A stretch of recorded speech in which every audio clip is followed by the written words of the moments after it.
The next Elvis Presley may have been making music at the same time Elvis was. Of course, the next Elvis Presley being Eddie Cochran. If Elvis Presley was the king of rock and roll, Eddie Cochran very well could have been the heir to the throne. But much like a lot of musicians around this time frame, one accident ended it all.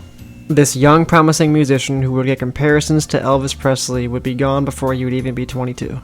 Within 2 years, we had lost 3 great musicians via a plane crash, and the very next year, another great musician via a car crash. Eddie was a great representative of the mid to late 1950s kind of music. The young, charismatic heartthrobs introducing a new sound to music seemed to be the wave of that time frame, and Eddie represented it perfectly.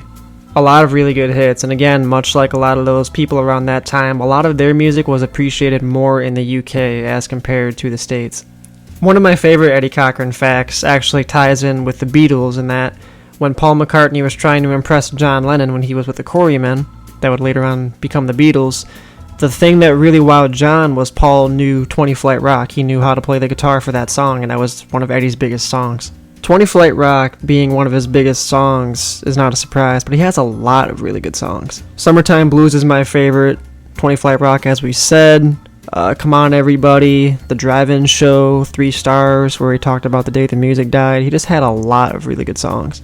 To make it even more heartbreaking, Eddie actually had premonitions that he would die young, and he convinced himself that he was going to, and he unfortunately was correct. Eddie was in the UK on a tour, and while he was in the back of a car, he was riding with Gene Vincent, who was known for Bebop Alula, another one that died young, and his girl, Eddie's girl, was in the front seat, and they were about to hit I believe it was a light pole, and Eddie jumped in front of his girl to protect her. She ended up breaking her back, but Eddie was launched from the car and ended up dying due to a severe brain injury just a few days later. The official cause of death was blunt force trauma to the head, and his body was flown from the UK to Cypress, California, where he'd be buried. Eddie was posthumously inducted into the second Rock and Roll Hall of Fame class, which was in 1987, and he probably should have been in the first one, but the second one's good too.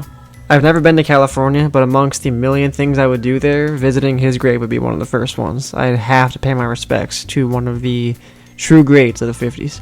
I think Eddie's became underrated in the sense that because the 50s and the early 60s that he saw a little bit of was so stacked that he often gets forgotten about, but this kid was so versatile, so good for his time, and definitely deserves to be in that same limelight as the ones mentioned before him. They have a wonderful display in a museum of his clothing items in Albert Lea, Minnesota, and the awards that he had won. If you are a big fan of Eddie Cochran, which why wouldn't you be, go down there to Albert Lea, Minnesota, and check it out yourself. I need to get there because I very badly want to see that. A group of Eddie Cochran fans actually got money together and was going to repair the memorial of the crash site where it was at in Chippenham.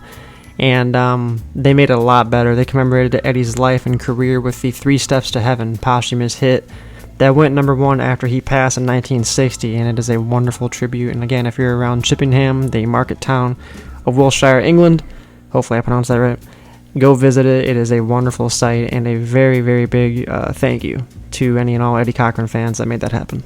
Eddie often gets compared to James Dean in terms of great at a young age, but due to an untimely death at a young age, never quite able to see their full career. We're only left wondering what could have been, but if any indication was given when he was here, there'd been no doubt in anyone's mind what Eddie could have done.